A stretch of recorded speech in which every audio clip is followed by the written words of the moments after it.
whatever. But, but you probably know what I'm talking about. And my mom wanted to motivate him, okay? A lot of entrepreneurs want to motivate their staff or their clients. Makes sense. Or does it? Because mom tried. She would bribe him. Well, you got more allowance if you clean your room. We, of course, got upset. Why does Nick get more allowance? Because he's messy. It's ridiculous. She threatened him. You'll have less allowance if you don't clean your room. You were like, ha, but he didn't care. He still gets food and video games. Like what? She tried to, guilt or compare. Jay's room is super neat. Whatever. I'm not Jay. She tried, like, guests are coming over, social obligation, all these things to motivate. And she had to wake up every day and have these interactions. This is her trying to motivate Nick. And it's just ridiculous. And did it work? You guys think it worked? Yeah. It's a trick question. It kind of worked. It worked like a quarter of the time. Worked like 25% of the time. He'd clean his room, do the bare minimum or whatever, and then she'd go. But was he motivated or was it out of fear? well, no, Mom.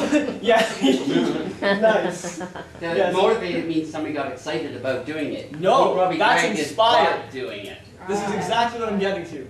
This is the main thing that I feel entrepreneurs get confused about.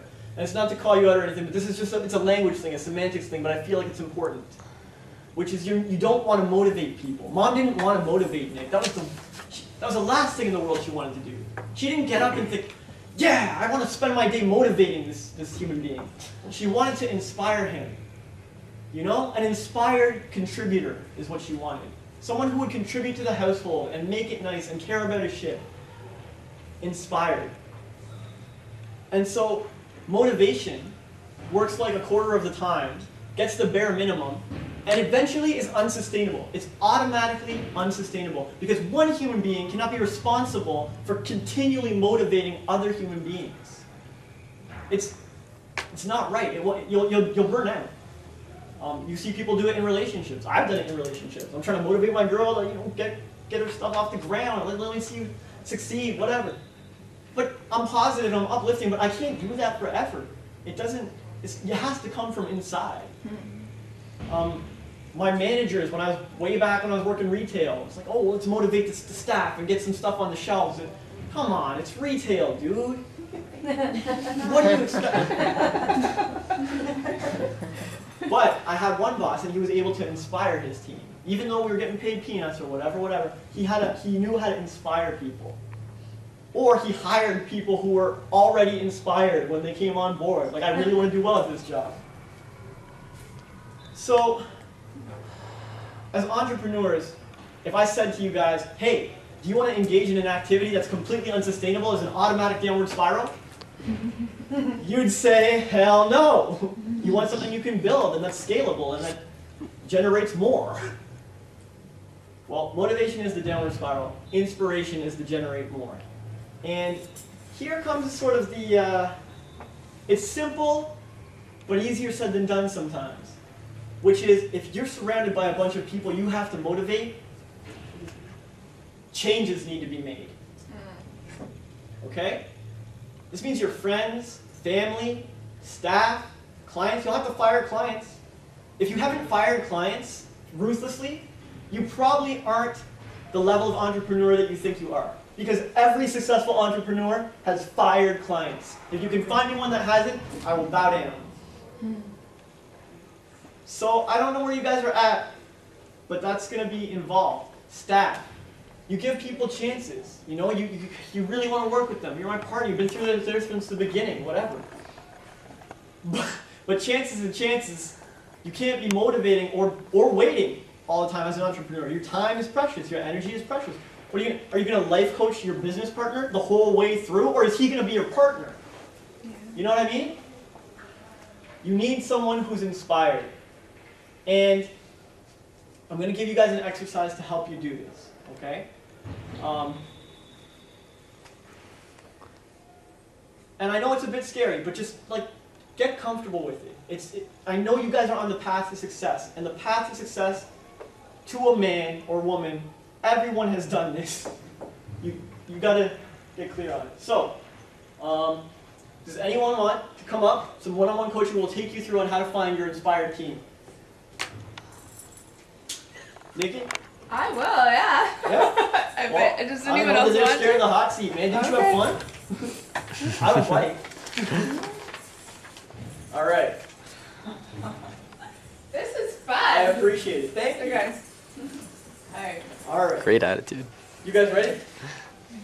All right. So, I can tell this is a touchy topic, man. Everybody got silent. No volunteers, no laughs. Oh, all right, scratch me, no laughs. And no volunteers. All right, it worked out. So right now, you have people you work with or whatever. We're going to put all that aside. Okay. Super simple exercise. This is it's like a mind map. Oh, that thing's toast. It's like a mind map, and this is going to be your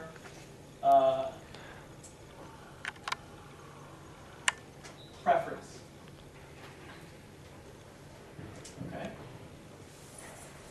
And on your preference,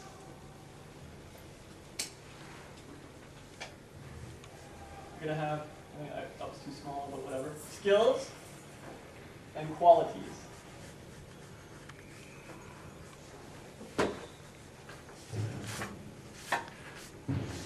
And you guys you didn't forget about the writing, right? Following along? Yep. But I know you guys have some skills and qualities that you prefer in your team. And I don't know if you've ever done this before, but it's going to get you really clear on it. And the next time you interact with someone, you'll know if they're exemplifying, if they're showing those qualities or not. And if they're not, you're going to be like, hey, wait a minute. I like people who are, So, you can do this for one person, like a business partner or a client. I have these kind of qualities I like, or collaborator, artist collaborator, a duet person, whatever, videographer. Or you can do it for everybody in general. Like I like my team to be this. So I don't know if you have a preference. Do you want to? In general, I think. All right. Sure. So this is your team preference. So what are some qualities that you're clear on, that you like to have in your team? Just if you could have anything. Clean slate, dream team. You know, what would serve you? What would help your business? Deadline savvy. Okay. You know, like set a deadline, I meet a deadline. Fine. Yeah. It's Okay, very important. that's deadline savvy. It's a bit of a hot button word. You might call it Yeah. you might call it like delivers Yes. or over delivers. Oh. You like a team who over delivers. And you guys feel free to nab these words for yourself if it suits you, right? Like, yeah, I want a team who over delivers too. How about resourceful? Resourceful? Yeah, I like people who can always try and figure things out on their own instead of always asking for, Fantastic. you know. Yeah, actually, if you guys want to yell out more to help Nikki or us, Tech savvy. tech savvy. I'm not the greatest, because I think of teams as being complementary. Yes. So I'm pretty tech savvy, but I hate it. So I guess not just tech savvy, but tech friendly. There you go. That's very clear. Open-minded. Nice. Yeah. Fantastic. That's going to be a quality. So she said a good point though. She said something she wanted of someone else that she wasn't necessarily herself. Yeah, This is her team. because that goes back to the whole idea of ease. If someone once told me, you know, ease is something that comes easily. Yeah. Or no, they said a strength is something that makes you feel strong when you do it, and a weakness is something that makes you feel weak. Yes. So just because you're good at something, like I've started to figure out HTML code, but I hate it. It feels like I'm giving blood when I put on the computer. Yes. And so they're like, that's weakness. Find someone else. You shouldn't do that. This is a fantastic